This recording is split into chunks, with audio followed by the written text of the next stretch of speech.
Now, if you just talk among yourselves for the next hour or so, I'll stand here. Right.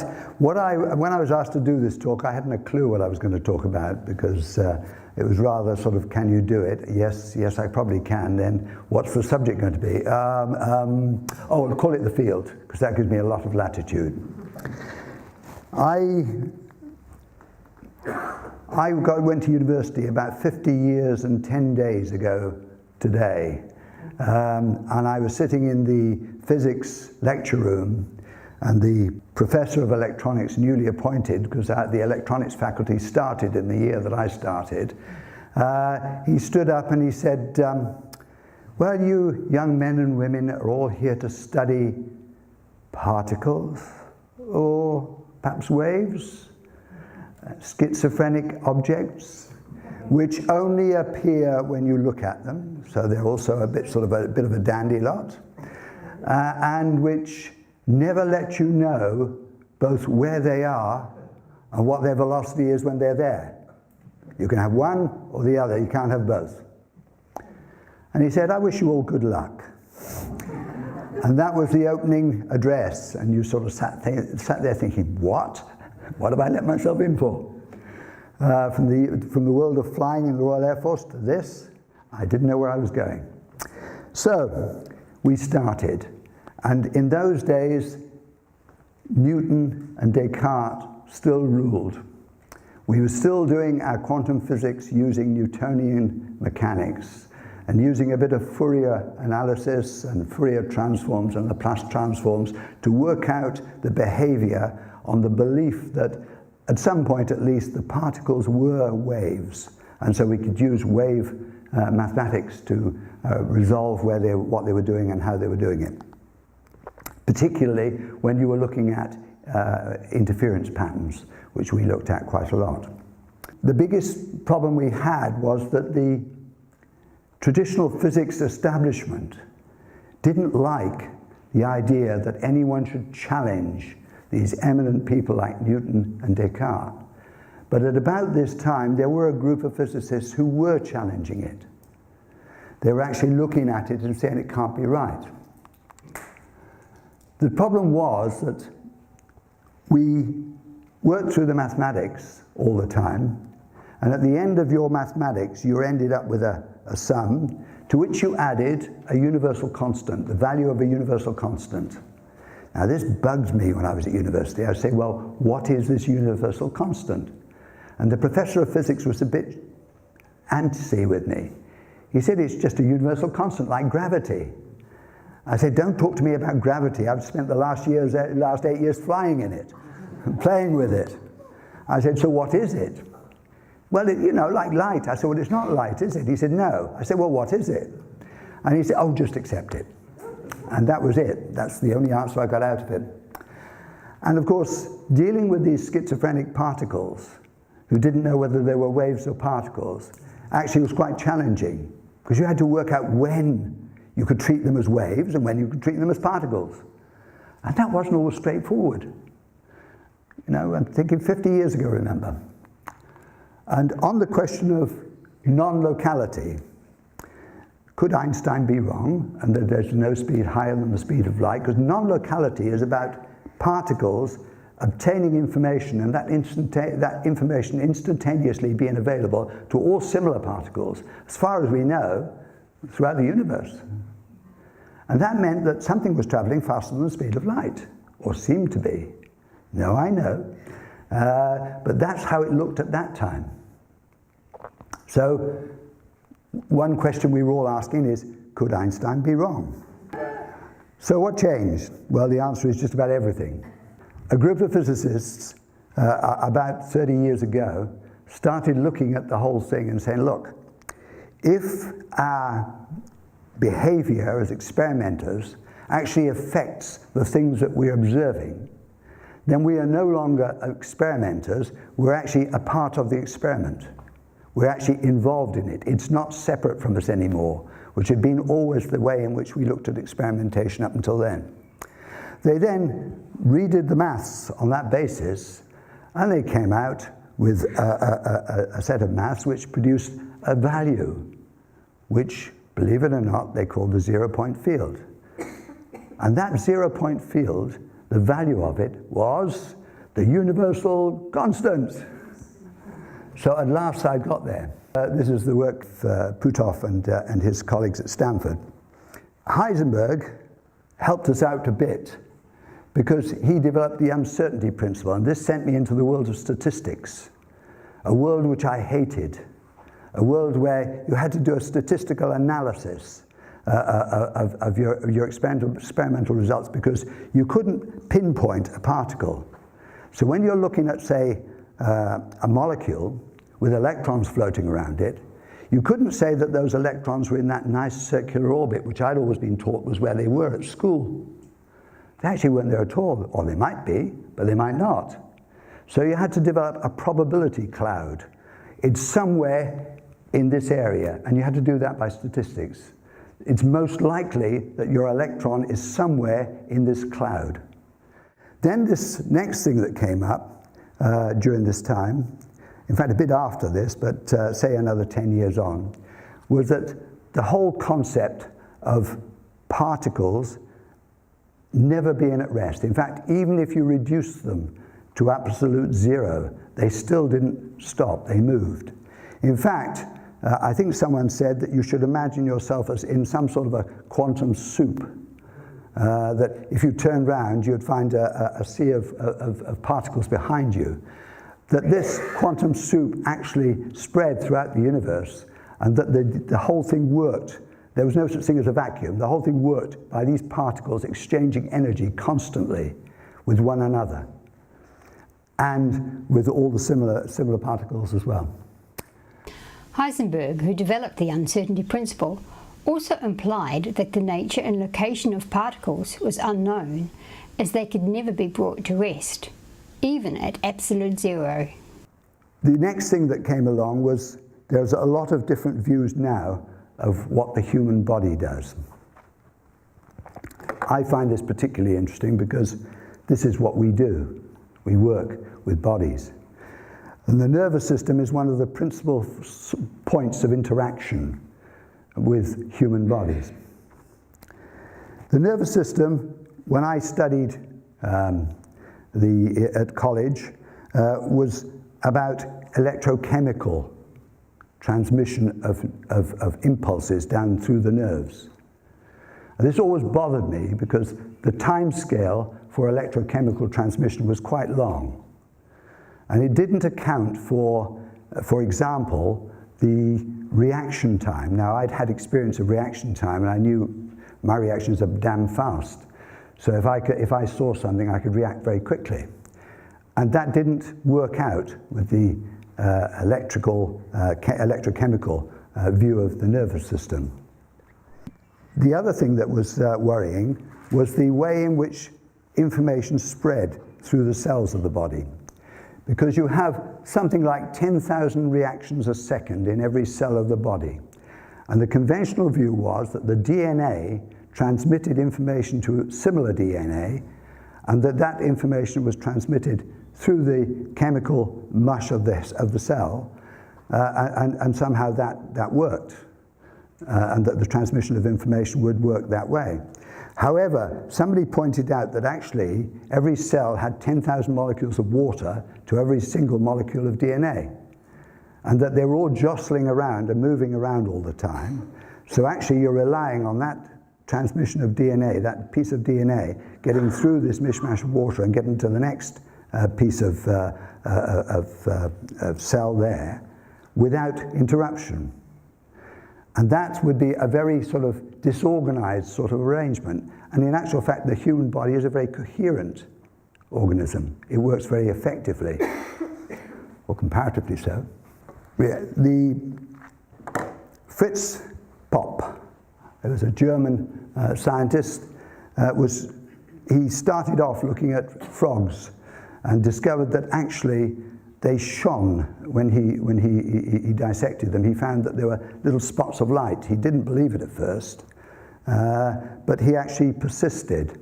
And he discovered that actually animals and humans emit coherent light. If you think about your nervous system again, The nervous system has dendrils. Each nervous cell has dendrils.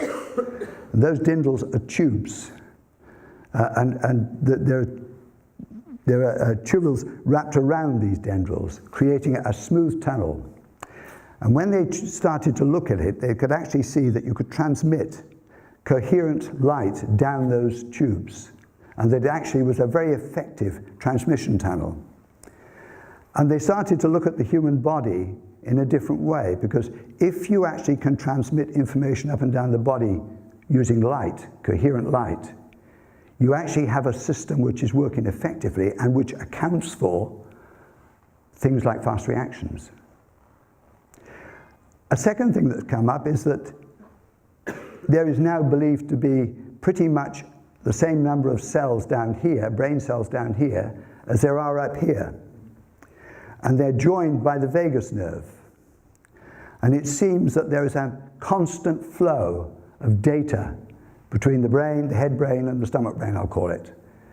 There are also some brain cells around the heart. And so you've now got 3 lots of brains. And that seems to get a constant flow of information to and from the head. So the whole operation of the body now has changed, because we're now looking at a situation where your gut is talking to your head. Get this gut feeling about this? I mean, this is where all these phrases come from. Most of these phrases have a place in reality. We all use them, like people being off their rocker. Some colleagues of mine in McTimoney did about a year's study in one of the London prisons, in one of the prisons where they stacked murderers away for life. And one of the things they found was that 80% of these guys had their atlas, which is the top bone in the neck, very wildly out of position, off their rockers. Because that's what happens. The head sits on that atlas, and if the atlas isn't in the right place, the head is not supported. So the nerves going in and out of the head and the blood vessels going in and out of the brain are not supported. And so you get the phrase off your rocker. There are others which I could quote, but which I won't. But that piece of research was very interesting, because it actually gave them a means of working with these people and actually changing their behavior. And my colleagues worked with these people over a period of, I said, about a year.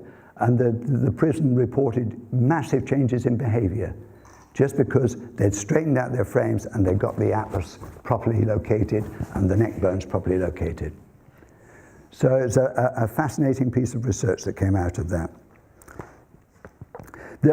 Fritz Popp came up with the idea that the way in which we got the coherent light energy was from plant foods. Now, I don't know quite how this works, but he believed that because the plants collected the sun and you ate the plants, you actually kept the energy inside your body, and that energy could be used to fuel this constant flow of coherent light. Now, I'm not sure how that works, but that's what he said. Another thing that came out of this research was that if you actually vibrated the molecules of the body at certain frequencies, they would resonate. And when they did, you could record that resonance. And you could actually obtain information about the body, which you could actually send by email. And he sent these resonant frequency recordings by email to colleagues in the States, who then looked at them and sent them back again. And then they put them back into into an amplifier again, and resonated the body again, and it was just the same as if they'd never been away. The molecules of the body remembered that resonance. So there are a lot of things happening with the human body about this time, because of the work of people like Popp. One of the things, therefore, that came out of this was that we have now a form of emission from the human body, which has been called biophotonic emission. And that biophotonic emission is one of the things that we use to find out what the body wants us to do. We use a technique which is called bioneural feedback, but I actually call it dowsing. Because we ask the body binary questions, we get answers, to those binary questions, which allow us, by using a certain protocol, to actually home in on any particular point of the body that needs adjusting. And we do it by interacting with the energy of the body. Now, one of the things that's been put forward is that actually we do that by my biophotonic emissions actually being able to interact with the bodies that I'm working on, biophotonic emissions, and actually get information, transfer information between us. Did you see the quotation in the program from, it's about the body being literally a mass of light. And that, I think, is what's happening. Carl Pribram is a neurophysiologist at Stanford. And he was concerned about the memory. And he was concerned about the location in the brain of the memory, because it didn't seem to stack up. He was also concerned about the quantity of information that we stored in our bodies. And he started to look at different models for the memory. And this was helped by the work of, I'm afraid, experimenting on animals. They actually started to look at animals themselves. So because Lashley, who was doing this, came up with some rather startling results with the current pictures that we had of the memory in the body, because it was all sorted out. This bit was stored here, that bit was stored there, you know, and you could actually point to places and say, well, this is where that particular piece of memory is stored. And it didn't actually stack up very well, because working with animals, it didn't work out. And I'll come back to that again in a second, but I'd just like to revise holograms. Are you all familiar with holograms? You know how they come about? Everyone happy with that? No? Okay. Well, you get a hologram. If you take a beam of light, of laser light, coherent light, and you split it in two, and the first lot scans an object, and the second lot takes a rather longer path and then meets up again, you get interference patterns. If you want to know what an interference pattern is, just take a pebble and throw it in a pool. And you'll see the waves going out to the edge and coming back, and then they mix up and you get all sorts of cross patterns in the pool. Yeah? They're interference patterns. And what happens with these interference patterns, if you then play it onto a film, you can actually have a record of the object that the first beam's gone through. Now, when you look at the film, you won't see it. You have to shine another laser through it to actually see the image. And then you get a three-dimensional image. Remember Star Wars with Layla? And the little Layla who was standing there? That was a hologram. Carl Pribram, neurophysiologist at Stanford, postulated that the operation of memory could be holographic. Now, this holographic thing goes further, because one of the things that you find is if you take that film with the image on, if you cut it in half, you can shine the light through either half and you'll still get the full image. In fact, if you cut it right down to very small pieces, you can get pretty much the full image. So you actually find that the total quantity of information to recreate that image is stored on every part of that piece of film. Now, I'll come back to the relevance of that in a minute. In fact, it was reading an article on memory that triggered an aha moment in Pribram, I think. If you could actually produce stuff and hold it in your memory as a holographic image, would that not be more effective than holding it as just a set of neurons? Because you could hold huge quantities of information. We know there is coherent light available in the body, because that's gone up through the nervous system as coherent light. So why should that coherent light not be used to produce interference patterns? And this is an image of memory which is being looked at. Of course, there are a large number of biologists and neurophysiologists who say this is rubbish. But nonetheless, it's a model which is worth looking at, because it's been calculated that we actually have to hold something like 10 to the 20, 2.8 times 10 to the 20 bits of information in our memory over a lifetime. That's an awful lot of information. An awful lot of information. So you need to have a model which will actually allow you to store that sort of information. It's a lot of stuff. It's a lot of stuff you've got to store. And this is a model which allows that. In fact, if you go back to my holographic film, one tiny fragment of that film can hold as much information as 50 Bibles. It's a huge amount of information. So if you can store information in your brain as a holographic image, you actually can hold a huge amount of data. Oh, there's also, it also explains a lot of other things like partial memory. Where you get a partial memory is perhaps because you're not shining the laser quite directly at it. Because if you take your film and you move the laser backwards and forwards, you get bits of the image and it fades in and out. You can actually do that with a hologram. And so you could be doing the same thing in your brain. Partial memory and transferred memories could also work in the same way. Because if you overlay on the same piece of holographic recording in your brain 2 or 3 images, then you might actually get a partial image of another one in where you're going. And if you think of vision, for a moment, if you're looking at something, you have a blind spot in each of your eyes where your optical nerve comes in. And your brain actually manages to take what you can actually see and fill in that blind spot so that you don't get a black spot in your eye. Right? Now, if your vision was also holographic, if you were seeing things and recording them as a hologram, then that would mean that your brain has a huge amount of data available to analyze and say, oh yes, that looks like this, and then fill in that black spot. And that is one of the ideas that might be, of what might be happening.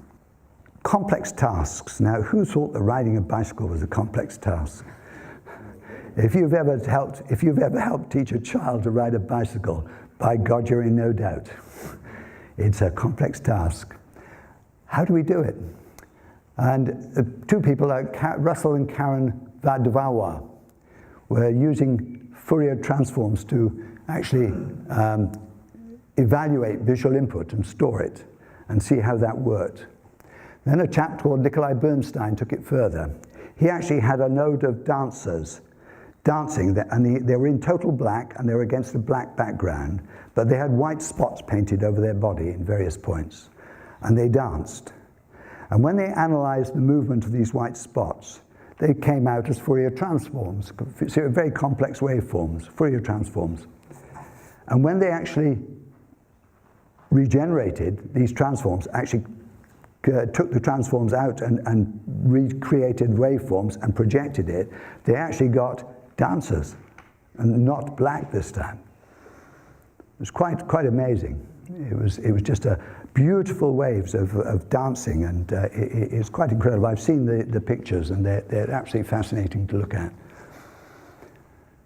And that's maybe how we memorize complex physical tasks, by breaking them down into waveforms, so that each task has associated with it a set of waves associated with that movement, associated with that task. So that when you're actually doing something fairly complex, you can actually do it. Now, I'll guarantee that everyone here, write your name with your elbow. It's not difficult, is it? Now, why isn't it difficult? Because that's quite a complex task. You think of how long it takes to teach children to write. David Bohm, who's been mentioned this morning already, I think, a physicist at London University, postulated the theory that the whole of the cosmos is one giant hologram with an underlying order to it. And the bit that we see, he would call the explicate, because that was the bit that we're aware of. But behind that, there was another whole order called the implicate order. And he actually was looking at the whole area of, have you ever, any of you ever read about out-of-body experiences, near-death experiences, that type of thing?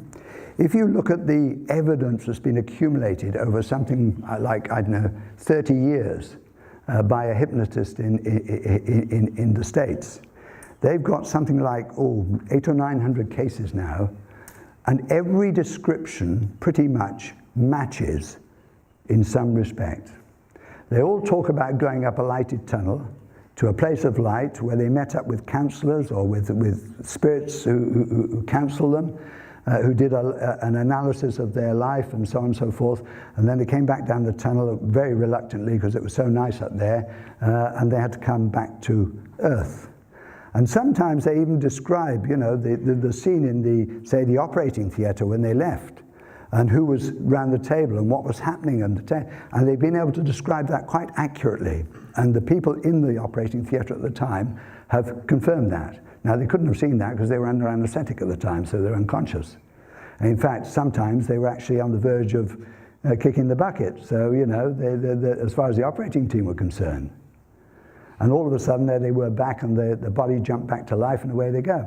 Now, if you think about that in terms of this hologram and this explicate and implicate order, what it seems as though they're doing is moving from the explicate to the implicate, going to some other place in the implicate, and then coming back into the explicate.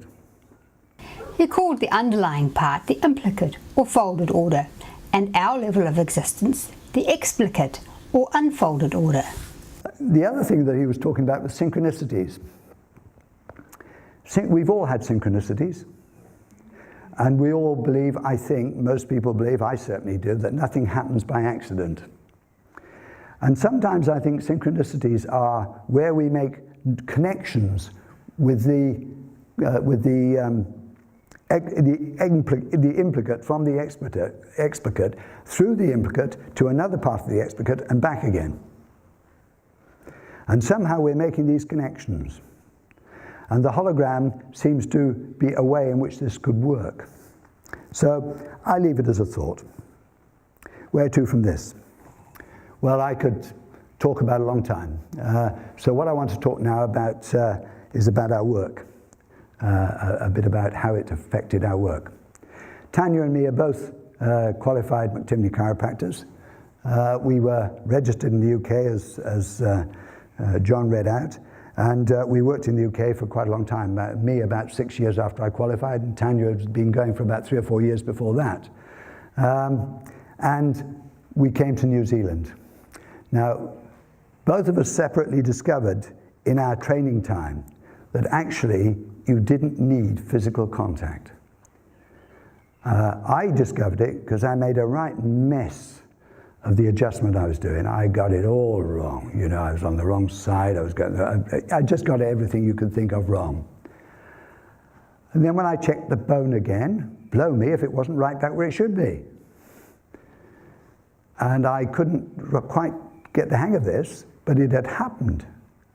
And so I tried again. And this time I didn't get it all wrong, but I didn't put my actual hand on the body. I did the adjustment about 2 inches above the body. And blow me if the bone didn't move back to where it belonged. Tanya, when I told her, she said, "Oh yes, I discovered that ages ago." But then she would. When we became aware of it, it actually gave us a tool. One of the things we did, we always take a full medical history before we touch anyone, and there are certain hands-off warnings that come out of that. Things that say, no, it's dangerous to treat this person. One of those is obviously cancer. And the reason is that if you do an adjustment, even though you're doing it very gently, you're actually creating physical vibration in the body, and that could move the cancer, that could damage the cancer, the tumor, and send the cells loose into the body. So, both of us asked what would happen if we could do this adjustment without actually touching the body. And we were speaking to one of our patients about it, and she had a nasty tumor, and she was working through that, and she came to us mainly for reflexology, not for the McTimney stuff. Anyway, I was talking to her about it, and she said, why don't you try on me?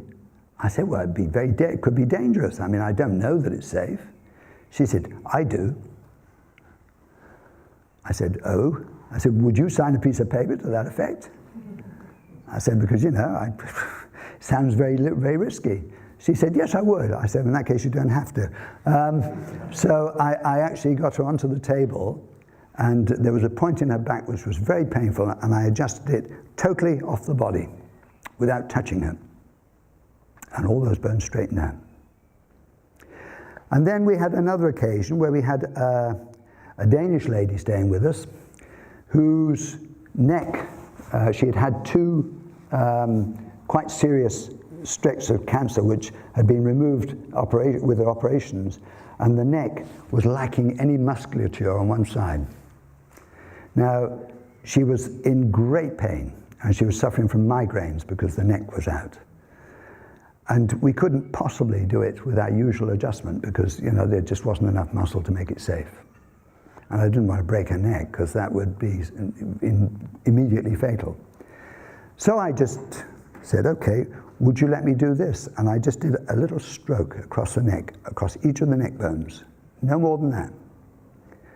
And then we checked it, and the neck was straight, and her migraine stopped. Almost like that. So here we had a means of treatment which didn't rely on any force or any adjustment touching the body. We could actually do it with energy and intention.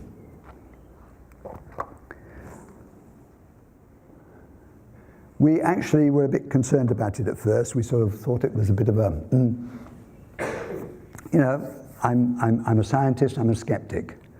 And I thought, well, maybe this is just coincidence. Maybe it's a fluke. Maybe it just happened, you know, this time. But in actual fact, we started reading, and the power of intention as a healing mechanism is so well documented if you go and look for it. It actually starts in Persia, ancient Persia. It's documented. It actually goes on into China. There's a lot of Chinese medicine, which is based on so-called acupressure, where they actually don't do anything, they just touch and intend. And there was lots of evidence when we dug it up. So we actually have started to change from what we were doing to what I call psychic healing, I suppose. I'd like to just talk about an experiment that was done by a cancer doctor with a patient who was pretty near the end, was suffering very badly. And he said, look, he said, we've got to do this new round of radiotherapy treatment and chemo. He said, what I want you to do is when you go into the radiotherapy treatment, I want you to shut your eyes and I want you to visualize. And they had some practice sessions, visualizing the T cells, and he showed her what a T cell looked like, and the immune system attacking the cancer cells, and he showed her what the cancer cell looked like. And he said, I want you to visualize your T cells coming up as a big army and attacking these cancer cells and killing them. And he says, I want you to do that throughout the radiotherapy treatment and throughout the chemo treatment. And I want you to really concentrate hard on this. And she did. And he had about 4 or 5 more sessions, I think, after that, doing this. And the tumor reduced in size to a fraction of what it was. And over a period of, I think it was about 3 or 4 months, it disappeared altogether. Now, what's that? That's the power of intention, isn't it? Only being exercised by the person with the problem, not by any physician. I can actually make my body work for me. That's what it's about, isn't it? Now, that's something that we often do with our people. One of the reasons we do a lot of work with patients where one of the things we're very strong on is education. How many people say, my pain is very bad this morning. My pain in my leg, my pain in my back, my pain in my hip. Always my pain? If you take possession of a pain, it's yours. You'll keep it. And nothing I can do in straightening your body out will remove it, because it'll come back. Because it's your pain. I can't take it away. So one of the things we actually work on with people is actually stop saying my. With any affliction, don't use the word my. That bloody is good. Anything that sort of pushes it away. Okay? Because our attitudes, our holograms, are actually made up of all these sorts of things. Images that we meditate on. The actual hopes and fears we have. The stress we're under at work. The attitude of doctors, I'm afraid. I had one doctor, I had a DVT while I was in the UK. And I went into hospital overnight, and I persuaded the specialist I didn't need to stay there because they weren't doing anything for me. I couldn't do it for myself. And so I went home, and he said, well, just drop in on your GP and tell him what's going on. So I went to my GP. It was a guy I'd known for years, because we were staying at that time not far from where we had lived for 9 years. And I said, the specialist told me to come and see you. He says, oh, good. How's the warfarin going? I said, warfarin? I said, I'm not taking warfarin. And he said, you could drop dead. It was real drama. I tell you, you could drop dead. I said, Mark, you're only 10 years younger than me. You could drop dead too. He said, no, I mean you could drop dead straight away. I said, well, so could you. I said, so why the drama? He said, oh, I'm just explaining the medico-legal position. Now, you imagine that happening to someone who didn't know enough about what they were doing. Now, I knew what I was going to do. I wasn't going to go onto warfarin. I'd already got it worked out. I'd researched nattokinase, which is a very good way of keeping your blood conditioned. And I talked it over with the specialist while I was in hospital, and he wasn't bothered. So this doctor said, well, would you go and talk to the specialist again just to satisfy me that it's all right? I said, yeah, I'm not bothered. I'll go and talk to him again. So I talked to him again. We had a very good conversation. It was actually quite funny, because he had me on a hydraulic bench, and he was walking around the bench. He kept going like this. I said, have you got a back problem? He said, oh, yes. He says, but my colleague's looking after it. I said, if I come to have a vascular problem and I come to you, why the hell can't you come to me with your back problem? And his nurse, I've never seen anyone collapse in laughter so quickly. She was doubled up in the corner. Anyway, we had a very good conversation, and in the end he wrote me a nice letter for the GP which said, Mr. Murphy's explained what he's going to do, and I'm very content with the outcome. But that doctor is not untypical. We've had doctors over the years who have tried to frighten us into a course of action. And I think it's bad, and I think it's unethical, but it does affect people. It actually creates beliefs, it creates subconscious beliefs, it creates if you like, a belief in how well they can get. I've had people coming in with arthritis or hip problems, and they say, oh, I suppose I should have a hip replacement. I say, no. I say, your problem's your pelvis is like that. If your pelvis is tilted like that, it's leaning like that, it's wearing away at the top of the socket, you won't need a hip replacement. We'll get the pelvis straight and stable, and it'll rebuild itself. And within 6 months to a year, that's what happens. Now, you've got to get that information into them, because they've been told by their doctor and by a specialist in some cases, they're going to need a hip replacement, probably 2, within the next 6 months to a year. So you have quite a hard job in convincing them, but when it happens, they're actually thrilled to bits. So what I'm saying is that in terms of neural holograms and visual aids, we have a lot of visual aids, we have a lot of charts so we can show people what's happening. And that actually reassures them. And I think that we all need to have positive holograms, positive neural holograms, positive pictures in our mind about how we are, about what we're doing, about how we're feeling. And if you get that, you get better much quicker. Much, much quicker. In fact, you don't get ill at all. People don't believe me when I say I don't get sick. The last thing I'd like to talk about is distant healing. Remote adjustment. Because I believe I know what's happening in the cosmos, and that there is this field which connects everything that's got vibrational energy, I'm quite happy to treat people anywhere. When we were in the UK for a couple of years, dreadful move, we came back again as quick as we could, When we were in the UK for a couple of years, a New Zealand mother came over to us on Facebook because we'd treated her first baby, and she said, I'm having terrible problems with my second. Screaming, can't feed properly, I'm getting sore nipples and all the rest of it. So I said, okay. I said, at 7 o'clock this evening, your time, I will adjust that baby. And I just want you to have the baby on your lap and I will adjust it. And I did that. I adjusted the baby as if it was there, using this questioning that I was talking about, using what we call an OD, but it's a form of dowsing. And I adjusted that baby. She came back on Facebook the next day and she said, she stopped screaming, she's now feeding properly and I'm not getting sore nipples anymore. I've adjusted a lady in Amsterdam. I was not far from London. Her mother is a quorum-specific technique practitioner in the States, and she was visiting her daughter because her daughter was expecting her first baby. And she got onto Skype, because she had my Skype identity, and she got onto Skype. She said, Terry, she said, they want to take her into hospital for cesarean first thing in the morning. Can you help? I said, I don't know. I said, let's try. And I asked, and I said, have you got your adjusting instrument with you? It's a little tapper which we use, which actually directs, actually works at twice the Schumann frequency. Do you know the Schumann frequency? It's the Earth frequency. It's about 6 to 8 cycles a second, and this taps at about 12 to 14. And what happens when you tap a bone at that frequency, all the muscles and ligaments attached to that bone go soft. And so the bone, very delicately, with the intention behind it, moves back to where it belongs. Anyway, I asked her if she got her instrument with her. She said yes.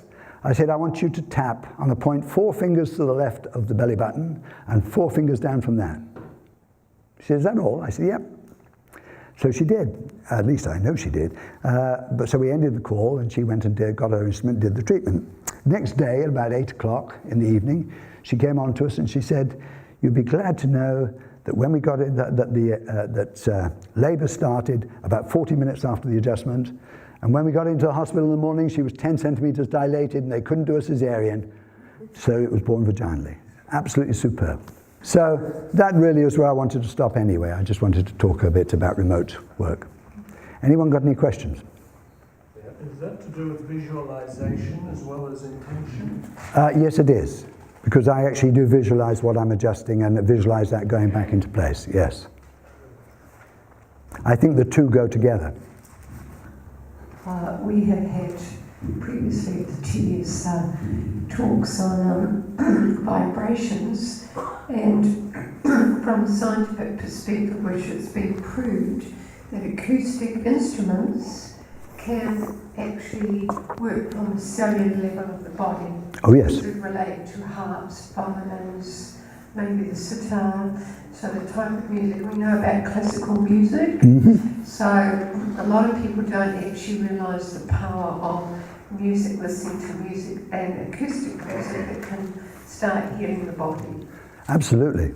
I think that, I could do a whole talk on the use of sound because it's a subject in itself. But certainly sound, and it's been proven time and time again that classical music can release stress. And when it's used in highly stressful situations, perhaps with mentally ill people, it actually reduces the stress levels almost immediately. So yes, I'm with that, yeah. As a healer, I understand it's important to form an intention and yet allow that the higher power can come through. And I wonder how you manage that balance between a very sharp, clear intention and yet having it open to the higher possibility. Well, always before I do any remote work, for example, I always clear my chakras. Okay.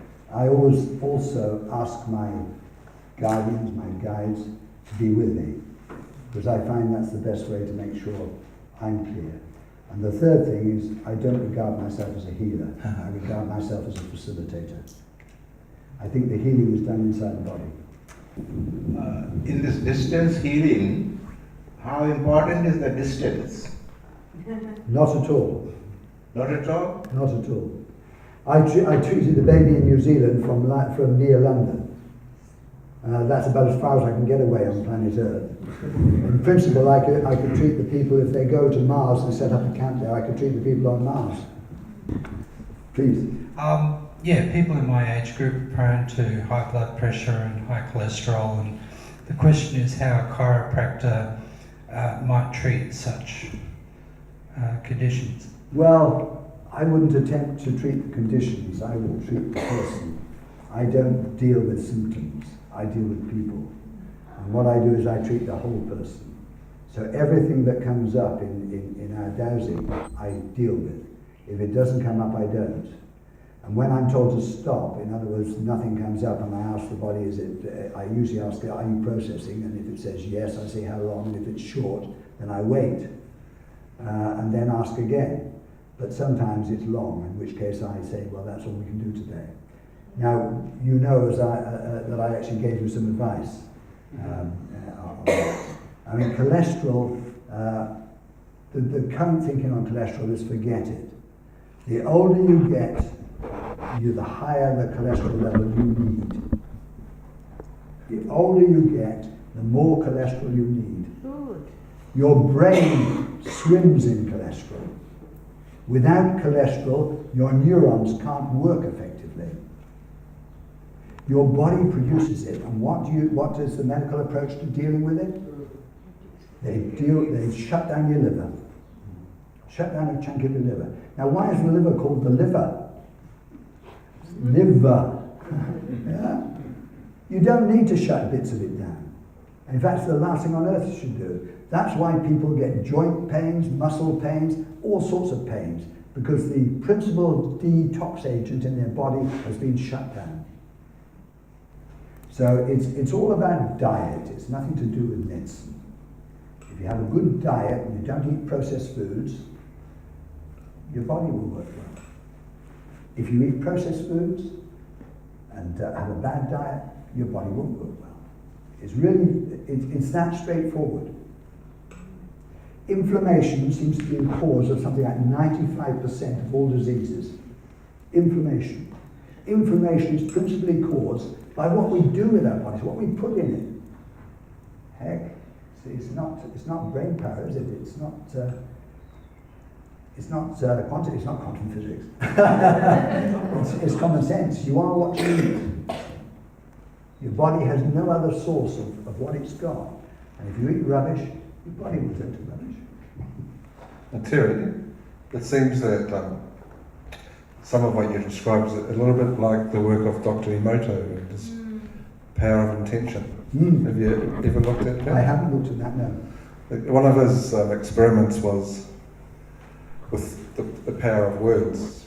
And one of the experiments that I tried was with rice. And I boiled some rice and I put the rice in 2 sterilised jars, and then wrote the words beautiful on one and the words ugly on the other one, and I put them in a cupboard, and I pretty well left them for 3 months. I didn't think of them, or I looked at them occasionally. Then after 3 months, I pulled them out of the cupboard, and the one that had ugly on it had turned completely black, the rice. And the one that was beautiful was absolutely like the day I put the rice in the jar. Now, this is by no means a scientific experiment. This is a one-off I did, and it could have been all sorts of germs and stuff floating around, but certainly other people have done similar experiments. It's not dissimilar to the experiments that have been done with water. Many people will know now that water is not just ice, water or steam. There are actually many states of water, one of which is structured water. If you look at the water flowing under a city, where it's exposed to all sorts of negative emotions and all sorts of problems, it's totally chaotic. Its structure is chaos. If you take water from a mountain stream just at the bottom of a waterfall and look at that, it's beautifully structured. Now, what's the significance of that? Well, the first thing your cells do when they get water is to structure it. And that uses energy. So if you can drink structured water, you're taking a step out of the equation. And that's what we do. We have a multi-stage filter, and we have a spinner, which actually spins the water in just the same sort of way as you see at the bottom of the mountain stream, and structures it. How do you measure this structure? You can actually look at it under an electron microscope and look at it. I haven't got one handy. One of the other things I found so fascinating about water is the experiments done in Germany, I think, about the different flowers, and when the same water was put with different flowers, each flower, if it was like a rose, each of the water that had the rose in it had the same sort of structure, and it just goes to show that water does hold the memory of what it has been exposed to. I wasn't going to go into that, but yes, it's absolutely right. I mean, homeopathy works because water remembers what's been in it, even if there's not even an atom or a molecule of it left. So how would you apportion the rice going dark? Is it your intention or the words written on the plate, on the glass?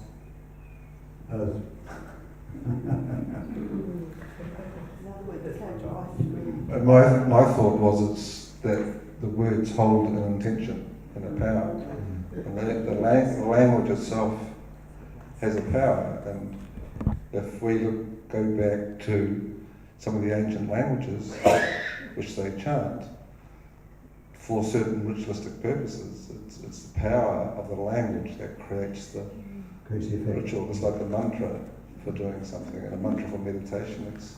That's my unscientific explanation of it, but it's what I understand it to be. It is intention. I mean, there can be very little doubt. The amount of experimentation that's been done on intention is quite huge, and using water was one of them. I mean, they've done all sorts of things with that. They've fed plants with water that was told that it was miserable, ugly, horrible stuff, and then they've told about, oh, you are beautiful, I love you, you're such beautiful stuff. And that one will die, and this one will live. It's been as dramatic as that.